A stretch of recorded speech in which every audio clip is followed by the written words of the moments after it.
అక్షయపురం అనే గ్రామంలో రోజా, శాంతమ్మ అనే అత్తాకోడళ్ళు ఉండేవాళ్లు. కోడలు చాలా తెలివైనది. అత్తగారేమో బద్ధకస్తురాలు. అస్సలు పనిచేయదు. ఎప్పుడూ తింటూనే ఉంటుంది, పడుకుంటుంది, ఇవే చేస్తుంది. దాన్నంతా చూసిన కోడలు ఒకరోజు తన భర్త కిరణ్తో, ఏంటండి మీ అమ్మ ఉదయాన్నే నాతో పాటు నిద్రలేస్తుంది. నేను పనులన్నీ చేస్తూ ఉంటే ఆమెమో చూస్తూ ఉంటుంది. ఒక్క పని చేయదు. కొంచెం మీరైనా చెప్పకూడదు? మీ ఆడవాళ్ళ గొడవలోకి నన్ను అసలు లాక్కండి. మీరు చూసుకోండి. నన్ను అసలు ఇన్వాల్వే చెయ్యొద్దు అని అక్కడ్నుంచి వెళ్ళిపోతాడు కిరణ్.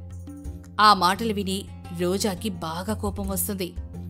తన మనసులో, సరే మరేం పర్వాలేదులే, మీ అమ్మగారిని ఎలా దారిలోకి తీసుకురావాలో నాకు బాగా తెలుసు, చూస్తూ ఉండండి అని అనుకుంటుంది. ఆ మరుసటి రోజు ఉదయం నిద్రలేచి గిన్నెలు శుభ్రం చేయాలని అనుకుంటుంది. ఇక వాటిల్ని కడగడం కోసం చూస్తూ వాటన్నిటినీ కూడా కింద పడేస్తూ ఉంటుంది.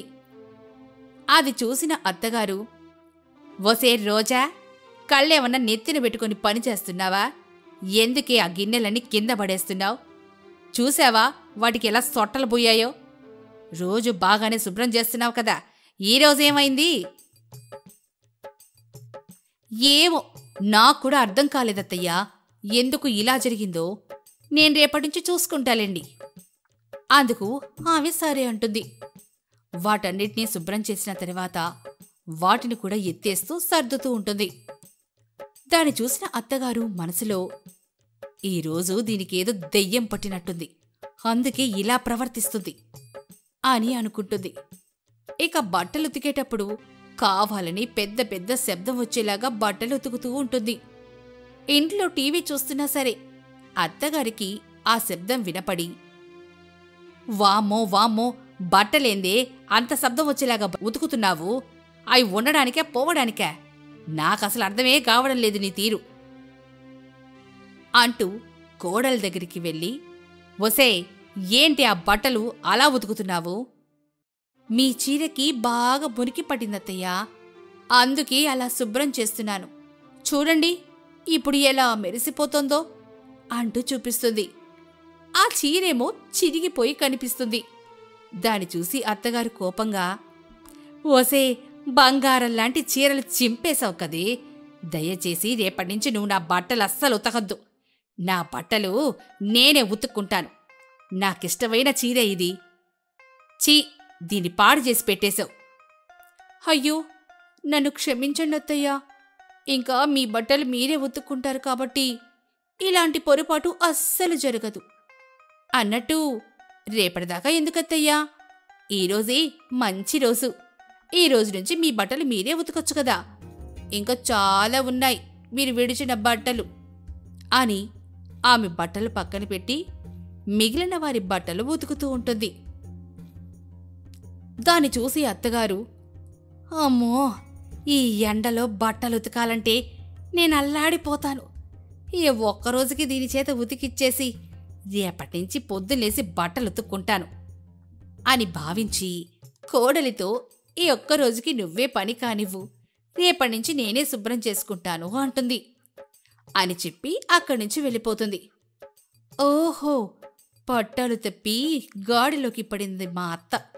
రేపు బట్టలతో పాటు అంట్లు కూడా కడిగిస్తాను చూడు. ఈ రోజా దెబ్బంటే అలా ఉండాలి అని అనుకుంటుంది రోజా. ఆ రోజేమో గడిచిపోతుంది. ఆ మరుసటి రోజు ఉదయం అత్తగారు బాగా నిద్రపోతూ ఉంటారు. దాన్ని చూసి రోజా, ఇదేంటి, ఈమె నాకంటే ముందు లేచి పని చేసుకుంటుందనుకుంటే మళ్ళీ పందిలాగా గురకపెట్టి నిద్రపోతుంది.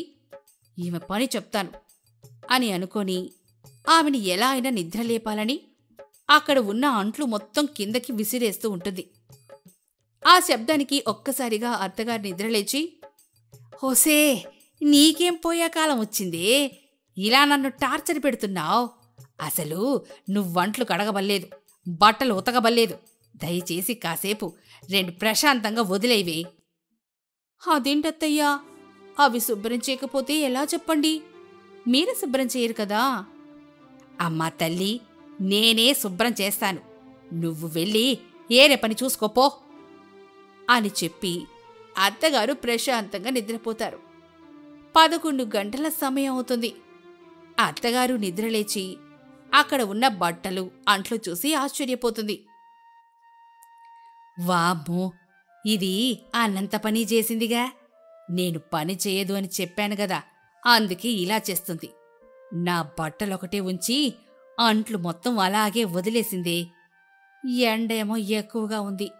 ఇప్పుడు నేనేం చేయాలో అర్థమే కావడం లేదు అని అనుకొని మళ్ళీ వెళ్ళి పడుకుంటుంది. దానంతా చూసిన రోజా, అత్తయ్య, మీరెంత తెలివైన వాళ్ళో నాకు బాగా అర్థమవుతోంది. ఈరోజు మొత్తం అసలు ఏ పని చేయకుండా పక్కింటి శాంతితో సినిమాకెళ్తాను.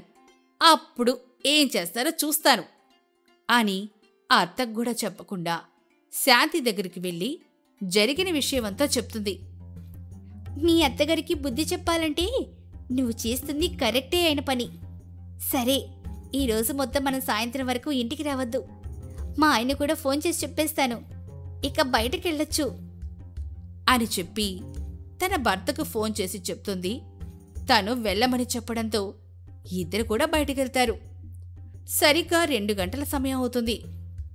అత్తగారికి బాగా ఆకలి వేయడంతో నిద్రలేచి, ఓసే, ఎక్కడ చచ్చావే? ఎక్కడ పనులు అక్కడే వదిలిపెట్టావు? నాకు తినడానికి ఏమైనా ఉందా లేదా అంటూ కేకలు వేస్తుంది. తను ఎక్కడ కనిపించకపోవడంతో మొత్తం వెతుకుతుంది.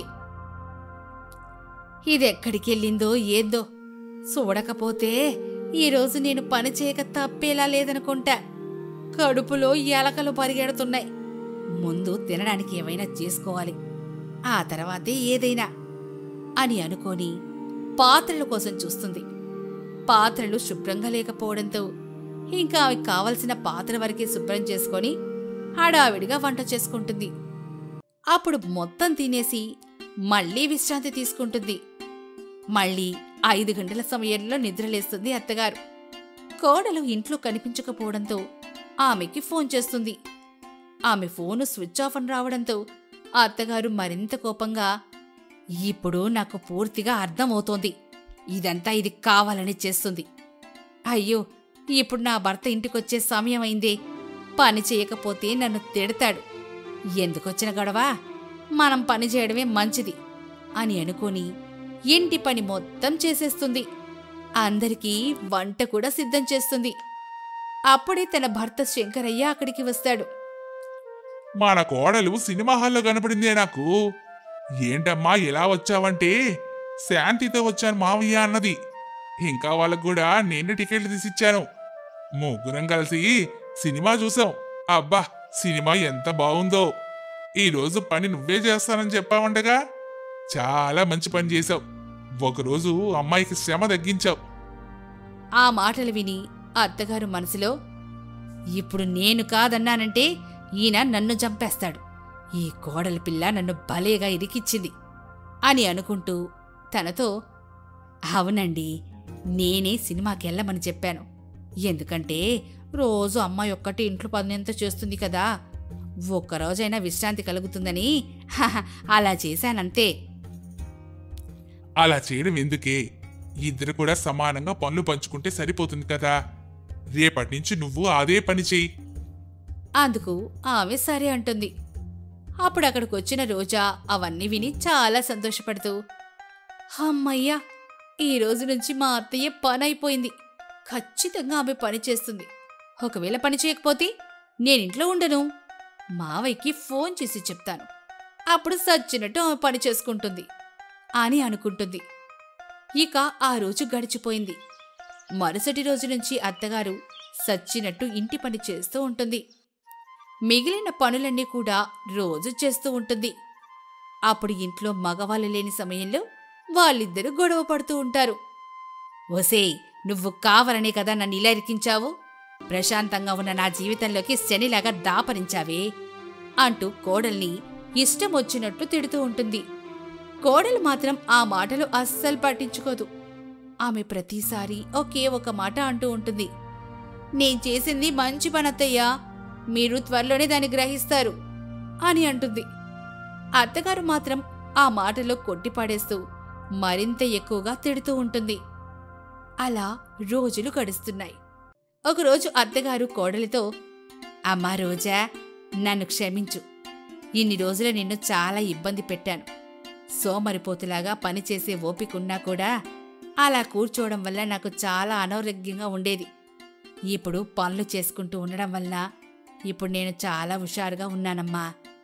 ఏదైనా నువ్వు చేసింది మాత్రం నాకు చాలా మేలు కలిగించింది. అత్తయ్య, ఇదంతా నేను కేవలం మీ ఆరోగ్యం కోసమే చేశాను. కేవలం తిని పడుకోవడం వల్ల అనారోగ్య సమస్యలు వస్తాయి. దానివల్లే మీకు తెలియచెప్పడం కోసం ఇలా చేశాను. ఏదేమైనా మీరెప్పుడైనా ఇబ్బందిగా ఉంటే నాకు చెప్పండి అత్తయ్య, అప్పుడు నేను ఇదంతా చూసుకుంటాను. ఆ మాటలకి తను చాలా సంతోషపడిపోతూ, నాకు బంగారం లాంటి కోడలు దొరికినందుకు సంతోషంగా ఉంది. ఏదైనా సమస్య ఉంటే ఖచ్చితంగా నేను చెప్తానులేమ్మా. నీకు కూడా ఏదైనా సమస్య ఉంటే నాకు చెప్పు అని అనడంతో రోజా కూడా చాలా సంతోషపడుతుంది. ఇక అత్తాకోడలు కలిసి పనిచేయడం అంతా చూసిన కొడుకు తన మనసులో, ఆహా, మా అమ్మ భార్య కలిసిపోయి పని చేసుకుంటే ఎంత సంతోషంగా ఉందో నాకు. వీళ్ళ గొడవల్లోకి వెళ్ళకపోవడం నేను చేసిన గొప్ప పనైతే, వీళ్ళు కలిసిపోయి ఇంటిని సుఖంగా ఉంచడం వాళ్ళు చేసిన గొప్ప పని. ఈ జన్మకిది చాలు అనుకుంటూ వెళ్ళిపోతాడు. అది శంకరంపల్లి అని ఒక చిన్న గ్రామం. ఆ గ్రామంలో ఒక పెద్ద ఉమ్మడి కుటుంబం ఉండేది. అందులో ఆ ఇంటి పెద్దయిన దంపతులు శాంతమ్మ, శంకరయ్య. వాళ్ళకి 2 కొడుకులు, 1 కూతురు. వాళ్ళు రాజేష్, కిరణ్, రమ్య. 2 కొడుకులకి, కూతురికి పెళ్లిళ్లు చేశారు. రాజేష్ భార్య శాంతి, కిరణ్ భార్య రోజా, ఇక రమ్య భర్త రమేష్. వాళ్ళిద్దరూ తోడికోడళ్లు కాకుండా అక్కా చెల్లెల్లాగా ఆ కుటుంబాన్ని చక్కపెడుతూ ఉంటారు. రమేష్, రమ్య వాళ్ళిద్దరూ కూడా ఆ ఇంట్లోనే ఉంటారు. రోజులు అలా గడుస్తూ ఉన్నాయి. అది వేసవికాలం. నీటి కొరత బాగా ఎక్కువగా ఉంటుంది. ఆ సమయంలో తోడికోడళ్ళు రమ్య ముగ్గురు ఇలా మాట్లాడుకుంటూ ఉంటారు. నీళ్లు తీసుకురావడం చాలా ఇబ్బందిగా ఉంటుంది. మనం నీటిని కొంచెం జాగ్రత్తగా వాడుకోవాలి. అదే విషయాన్ని మన భర్తలకు కూడా చెప్పండి. నిన్నే మా ఆయనకి ఈ విషయం గురించి చెప్పాను వదినా. ఆయన జాగ్రత్తగా వాడుకుంటా అన్నాడు. అత్తామావయ్యలకు కూడా నేను చెప్పాను, నీళ్లు కొంచెం జాగ్రత్తగా వాడుకోండి అని. వాళ్ళు కూడా సరే అన్నారు. 2 నెలలు ఇలా కష్టపడితే చాలు, మళ్ళీ నీటి కొరత అస్సలుండదు మనకి. అలా వాళ్ళు ముగ్గురు మాట్లాడుకుంటూ ఉండగా ఇంతలో ఇంటి బయట ఒక పెద్ద శబ్దం వస్తుంది. వాళ్ళు ఏంటా అని చూస్తారు. ఇంటి బయట ఉన్న ట్రాన్స్ఫారం పేలుంటుంది.